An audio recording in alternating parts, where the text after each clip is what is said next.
Chapter 1. Wake Me When You Need Me. March 8, 2556. UNSC Forward Unto Dawn. Unknown Location. It's been 4 years since the UNSC and Sang Healy defeated the Covenant in the Flood on Halo.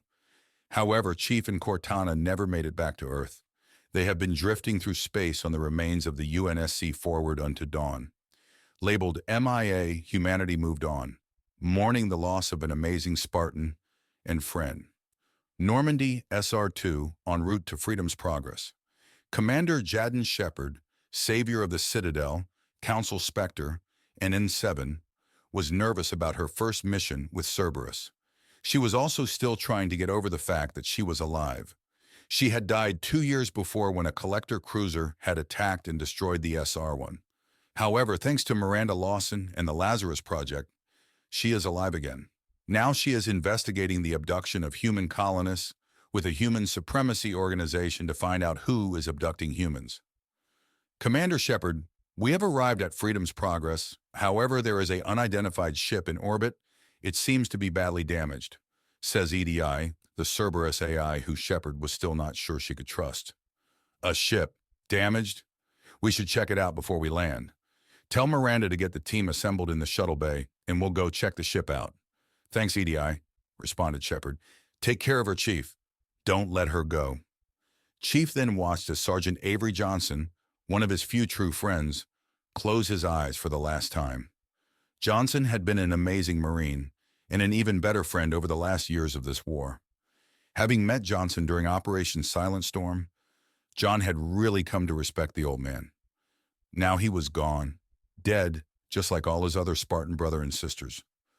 Suddenly, Chief awoke, still in his cryopod, frost still on the glass. He looked around when Cortana lit up on a holopad in front of him. Welcome back, Chief. We got some problems. We have unknowns approaching the dawn and we are lost. I need you to find out who they are, and if necessary, eliminate them, exclaims Cortana seriously. I need a weapon. Chapter 2, So It Begins. As the Kodiak dropship settled down into the hangar bay, Shepard got a good look around and noticed everything was in English. What the fuck, she thought, this is English. But this isn't any ship I've ever seen before. Wait, this is a UNSC ship. How's it here? I thought this was a parallel universe, not the same one, wondered a grizzled old man that Cerberus thought was crazy but respected his combat skills. Wait, hold on a sec. You know who this ship belongs to? Asked Jacob Taylor. Of course I do. I fought in a 30-year-long war in the UNSC Marine Corps, replied the man. So you're not crazy after all. You really aren't from here, remarked Miranda. The Master Chief was in the armory selecting weapons. He attached a BR-55 to his back and grabbed an MP6 Magnum. Then he grabbed his MA-5D assault rifle and proceeded to head for the hangar. Soon he heard voices up ahead and he stopped to listen. I remember you saying something about being a UNSC Marine, but that you said you thought you should be dead, said Jacob. Yeah, I was on this ring world called Halo when I was betrayed by this machine called 343 Guilty Spark, and I felt myself die. But then woke up here on the way. Did anyone happen to see the name of the ship? Asked a very familiar voice. I believe it said Forward Unto Dawn, replies Shepard. What? That's crazy. That's the last ship I was stationed on. Did you happen to see if anybody was still aboard based off scans, or is it empty? Asks a now excited Sergeant Johnson. Sergeant Johnson, based off my most recent scans, there appears to be no life forms aboard other than your group. But I am receiving interference of some kind, responded EDI over the squad's comm channel. That's impossible, Chief, but Johnson is alive. He survived Halo and somehow got aboard that ship, by the way. This galaxy has humans too, but they don't know about the Covenant or UNSC. Their codex provided a lot of information about this place, exclaimed Cortana. Did you already hack their ship? That bored, sighed Chief. Yeah, I did, and I discovered they have an AI aboard their ship, but it's nowhere as advanced as me. But then again, not much is, responds Cortana.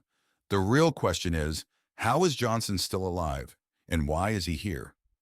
You confirmed his death, and his neural lace also confirmed he was dead. How's he alive and kicking? At least now we know we should be able to trust these people, says Chief. I wonder where the crew is, though, and where Cortana is, because the ship does still have power.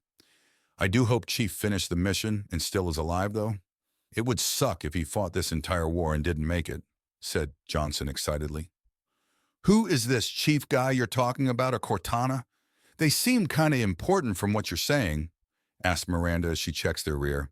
The Master Chief is my friend and a Spartan super soldier that helped fight the Covenant that was trying to wipe out my humanity. He is an amazing warrior who I remember one of our alien allies called the Arbiter said they gave him the name Demon because of his combat prowess. I will say this, if he was aboard this ship, he'd be a valuable addition to the team in the fight against the Collectors and the Reapers. Also, Cortana is a UNSC smart AI who is an expert in infiltrating enemy systems. They would turn this suicide mission into a successful and survivable mission. I do wonder, though, if the armory still has some weapons left. Those could come in handy, and besides, it would be nice to have UNSC weapons for a change, rattled of Johnson. The squad started heading towards the armory, while Chief shadowed them from a distance. Soon they arrived at the armory, and Jacob whistled. Now that's an impressive armory, and that's even with weapons missing. My question is, why are they two different types of weapon designs here? Because this is definitely not a human weapon, says Jacob, holding up a Covenant needler. That's because our allies, the Covenant separatists, stored some of the weapons aboard as well. But I want my favorite weapons, the M90 shotgun and the BR-55, which will definitely hit harder than your Mass Effect weapons. What's this thing? Looks powerful, asked Shepard. That's the M6 Galilean nonlinear rifle, or the Spartan laser. That beauty will stop just about any vehicle you can name. Johnson replies, we should definitely take a few of those along with lots of power packs for them. Honestly, we may as well load as much of these weapons as we can on board the Normandy in our fight. Plus, I want to check out the Pelicans in the hangar and see if they are still able to fly, because they will be so much more efficient than your Kodiak dropship, plus faster. Works for me. Let's go, people. Let's start loading up these weapons, orders Shepard. Want some help? Looks like you need it, says Cortana as Chief walks into the armory, causing everyone but Johnson to raise their rifles at Chief. Who or what the fuck are you, and where did you come from? Shouted Commander Shepard. That's the Master Chief, and we are going to finish this fight, laughed Johnson. Chapter 3. Freedom's Progress. Wait, this is the Master Chief. He's huge. He could probably take a shot from a tank like it's no problem, exclaims Miranda. Oh, he's dealt with more than that before. But yeah, he's able to take a lot of damage. He's a modern-day caveman, says Cortana. I do have a question. Johnson, how the hell are you alive? You were killed. We saw it with our own eyes. Well, no fancy light bulb is going to kill this Marine, but I honestly have no idea why I'm alive. I just woke up on the Normandy, and here I am, replied Johnson.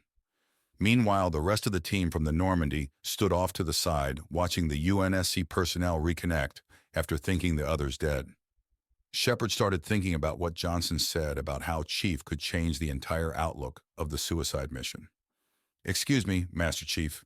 Sergeant Johnson here has told me of your combat abilities, and I was wondering if you would be willing to join my crew to stop the Reapers and their agents from abducting humans. I think you would be a valuable part of the team. However, I know you just got here, so it's up to you, asked Shepard. Yes, ma'am, I would like to join your crew. My duty is to protect humanity and all its colonies. However, before we leave, I need to set the self-destruct for the Dawn to prevent it from falling into the wrong hands. The Master Chief replies. Understood. Go ahead and do that. Then we will head down to Freedom's Progress and continue our mission. Do you need transport, or do you have another way of transportation? Asked Shepard. I'll take the last working Pelican and one of the Warthogs. Johnson, can you help me load the Pelican with the rest of the weapons and ammo? And I'll get the fabricating unit, asked Chief. You got it, Chief. I have been dying for some honest-to-God UNSC weapons for a while. Shepard, we'll meet you down on Freedom's Progress as soon as we are done. Okay, sure, says Johnson, aboard Cerberus Kodiak. So do you think we can trust this Master Chief? He seems almost robotic in how he is. He doesn't seem to have much emotion, and I don't think he is prioritizing our humanity. I feel he only agreed because of Johnson, says Jacob out loud. Shepard gave him a questioning look and said, I agree, however. I do think we can trust him. He is a very professional soldier. and will fight with us for all he's worth. But until we can fully trust him, Miranda, I need you to keep an eye on him and his AI Cortana. EDI, you will also help monitor them and keep me informed. Yes, Shepard, I'll watch them for the time being. I plan to anyways for the elusive man. Maybe even see if we can get access to some of his technology. It looks like it could be a huge advancement for humanity, responds Miranda. The rest of the ride down to Freedom's Progress was made in silence.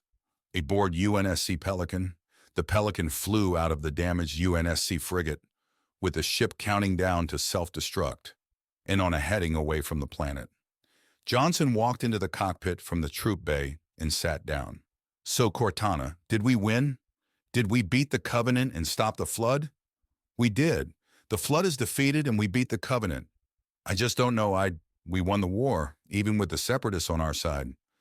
I believe we did, but I don't know. Thanks, Cortana. That's good to hear at least. Did the Arbiter make it out at least? I believe so. He was on the half of the ship that made it through the portal before it collapsed. So it's a 50-50 chance he lived. But it would take more than that to kill him, replied Cortana. Meanwhile, Chief was guiding the Pelican towards the landing pad near the Y, lowered the Pelican down to the ground. He spotted Shepard and her squad up ahead, getting ready to enter what appeared to be a housing unit. Cortana, is there any unknown communications or something to give us a clue about the attackers? Asked the Chief. No, but there appears to be several armed mechs of some kind being directed to attack anything that's moving. Be prepared for hostile mechs. I will also inform Shepard and her team. Understood. Johnson, you and Mister are going to move ahead and scout the area, while Shepard and her team investigate the area. Up ahead, Shepard, Miranda, and Jacob had run into an old teammate of Shepard's, Tali Zora Naraya, where they learned that she was there to find one of her fellow Quarians who was there for his pilgrimage. Now they were advancing through the settlement when they were attacked by the settlement defense mechs. Miranda flanked left and hit them from the side. Jacob flanked right and hit them hard. I'll take them out from here, ordered Shepard as she fired her Avenger assault rifle at the mechs.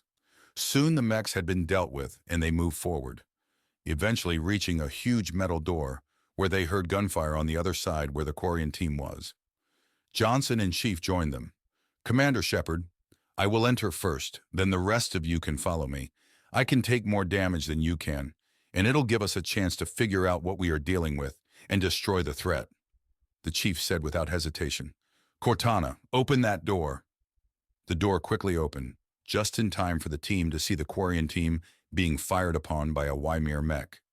The Master Chief quickly moved in, engaging the mech with his MA-5C assault rifle, quickly breaking the mech's shield and penetrating the armor due to the armor-piercing ammunition the UNSC uses.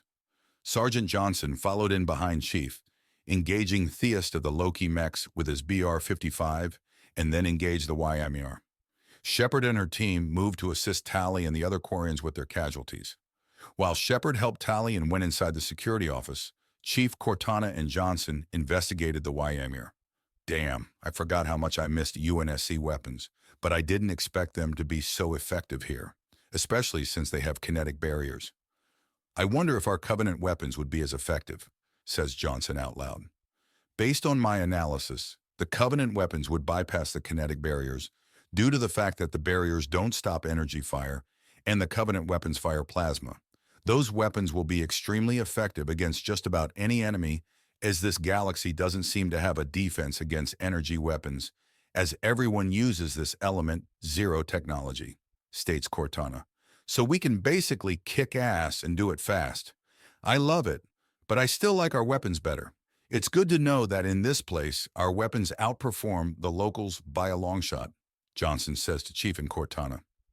Inside the security building, Shepard had finished talking to Tali and Veter and got the data about the attack from Veter's Omni tool. Shepard, anything else? Or are we going to head back to the Normandy? Asked Miranda. You and Jacob will take the Kodiak. I'm going to take a ride on this Pelican and see what it's like. Plus, I want to talk to the Chief and Cortana and get to know them, replies Shepard. All right then, we'll see you on the Normandy, Shepard, responded Miranda. Shepard then headed for the Pelican and took a second to appreciate the predatory beauty of it. Hang on, I'm joining you for the flight to the Normandy. I'd like to get to know you better. Uh-oh, Shepard is going to try to get the caveman to talk. This ought to be interesting, laughed Cortana. Oh yeah, this is going to be great, chuckled Johnson. As Chief turned in the ship and prepared it for departure, Shepard asked, So, what's your name? Master Chief Petty Officer Spartan 117, replies Chief. No, your real name, Chief, not your military rank, says Shepard. Classified. Really, your name is classified. Can you tell me anything? Asked Shepard questioningly. Nope. Chapter 4. Meeting the Chief. The UNSC Pelican with Commander Shepard, Sergeant Johnson, and the Master Chief touched down on the hangar deck of the Normandy. The group walked down the ramp, and Shepard turned back to the others and said, I want you both in this briefing room. We need to talk.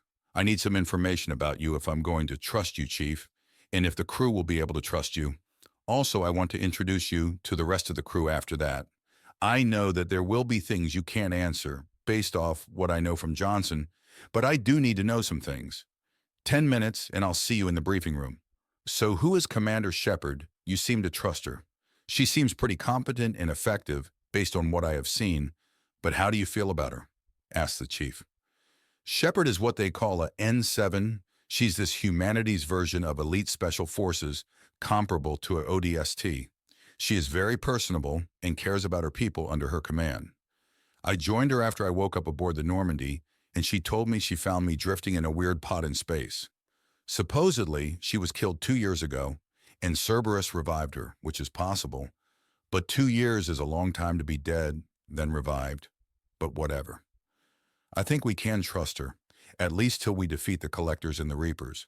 But we need to find a way home, responds Johnson. Chief and Johnson head to the elevator to head up to the command deck to get to the briefing room when Cortana says, This is interesting. I'm looking through this humanities history, and it's very similar until they discover the Prothean ruins on Mars. And from there, our histories go different ways. Heck, even their first contact was way less bloody. Mass effect technology jumped them forward hundreds of years, but it's led to stagnation in technology as well, since everyone uses it and doesn't consider other possibilities anymore. That's actually kind of sad because humans are naturally innovative. I wonder what would happen if we gave unclassified UNSC upgrades to the Normandy. It might save the crew on this suicide mission we are doing. Soon Chief and Johnson arrived to the briefing room, where Shepard, Miranda, and Jacob were already gathered. They all looked at them as the two walked in. So, Master Chief, we already have some information courtesy of the Sargent here, but I need to get some information from you. Unclassified information, obviously, as I know you won't reveal classified information. Basically, who and what you are, your name and any ideas you have to improve our odds on this mission, Shepard asked. I'm a UNSC Spartan NavSpec war operator. I will not reveal my name, as it is classified. I fight to protect humanity from all threats. I will have Cortana forward you data on ODST armor to help improve effectiveness against these mass effect rounds, along with weapon schematics, said the Chief. Thanks, Chief. I appreciate this. I hope you will be more willing to talk in the future, but this is a great start, said Shepard quickly before Miranda could say anything rash. Welcome aboard the Normandy. You will be a great addition to the team. The Master Chief nodded his head and left, heading to the hangar bay where he had dropped his gear. Meanwhile, Shepard, Miranda, and Jacob were going over the ODST armor schematics. This armor is impressive. It has amazing kinetic and energy resistance. It's light, has fantastic communication and identification gear, all without having a shield barrier, and it's better than most armor on the market. I'd say we should manufacture this armor for the team. It'll save lives out there, said Jacob, his voice very excited with the prospect of the ODST armor. Slow down, Jacob. How are you sure this armor will be so good, especially against our technology? UNSC tech is a lot different from ours, questioned Miranda. Simple? Look at this simulation EDI just sent me to demonstrate the effectiveness of the armor. UNSC armors are designed to stop the bullets they use and take a few hits from the plasma the Covenant use. Our armor and shields can't even take a single shot from magnetized plasma without going down. Simply put, UNSC armor is more resistant to damage than ours. Now let's look at the weapons the UNSC uses, responded Jacob. We definitely know the effectiveness of UNSC weapons based on the fight in Freedom's progress. We will definitely be working on trying to get these weapons distributed to the team to increase our effectiveness as we grow the team. Also, Miranda, I have a few ideas for our team design as we get more people on the Normandy. You two are dismissed, says Shepard, waving Miranda and Jacob away. As the two Cerberus operatives left, Shepard smiled to herself. The elusive man had said this mission was a suicide mission, but already she was feeling the mission was getting better odds of success. The Collectors and Reapers didn't know what was going to hit them. Somewhere in deep space, a large ship drifted through space on low power, waiting for someone to make contact. The ship had been lost for years, considered missing and destroyed long ago after a brutal battle. But a signal was detected by the ship's computer, and slowly the ship started waking up, not knowing they were preparing for something the crew was extremely well trained for: war. The UNSC Spirit of Fire was back, having been awakened by the signal of a planet under attack.